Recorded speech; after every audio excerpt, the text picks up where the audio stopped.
మంత్రి రోజాపై టీడీపీ అధికార ప్రతినిధి ఆనం వెంకటరమణారెడ్డి ఫైర్ అయ్యారు.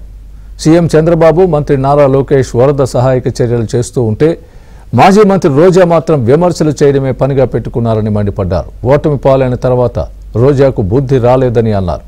నగరి నియోజకవర్గ వైసీపీ కార్యకర్తలను విస్మరించిన రోజా ఇటలీ వీధుల్లో ఎంజాయ్ చేసిందని ఆగ్రహం వ్యక్తం చేశారు. అనవసరంగా విమర్శలు చేస్తే తగిన బుద్ధి చెబుతామని హెచ్చరించారు.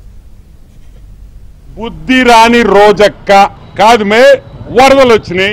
లోకేష్ హైదరాబాద్ లో ఉన్నాడు. నువ్వు ఆడుండా వాళ్ళ ఇంట్లో నువ్వు చూసా? లోకేష్ ఆడుండా? లోకేష్ ఆడున్నాడు మాకు తెలుసా? నీకు తెలుసు మే. నువ్వు ఇటలీకి పోయావు మాకు తెలియలా? నీ ఫోటో పెట్టింది నేనే కదా. ట్రిమ్గా టైట్ గా అసలు ఆ డ్రెస్ వేసుకొని అసలు ఎవర్రా ఇవి ఫారినర్ అనుకున్నా చూసి. రోజక్క ఇటలీలో నువ్వు మాత్రం ఇటలీకి పోవచ్చు, కాన్స్టిట్యువెన్సీని వదిలేయచ్చు. కాన్స్టిట్యువెన్సీలో అడుగులో పెట్టే మీ కార్యకర్తలకు ఏమవుతుంది ఏమన్నా పట్టించుకున్నామే? నువ్వు మళ్ళీ మమ్మల్ని ప్రశ్నించడం. 24 గంటలు ఆడ పని చేస్తున్నారు. మీ వాడు వచ్చాడు, గేట్లు అన్నాడు, ఆ ఫ్లడ్ అన్నాడు, ఆ కాగితం సరిగ్గా కాదు మీరు. నువ్వు జగన్మోహన్ రెడ్డిని పంపిస్తావు, ఏం చేయాలా?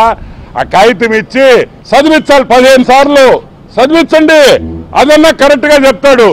ఈ విధంగా ఈరోజు చంద్రబాబు నాయుడు అదేవిధంగా ప్రతి మంత్రి ఇంక్లూడింగ్ నారా లోకేష్ ఇంత కష్టపడుతుంటే హైదరాబాద్ లో ఉన్నాడంట. హైదరాబాద్ లో నేను అడుగుతాను, అసలు బుద్ధిని మాట్లాడుతున్నావా? బుద్ధి లేక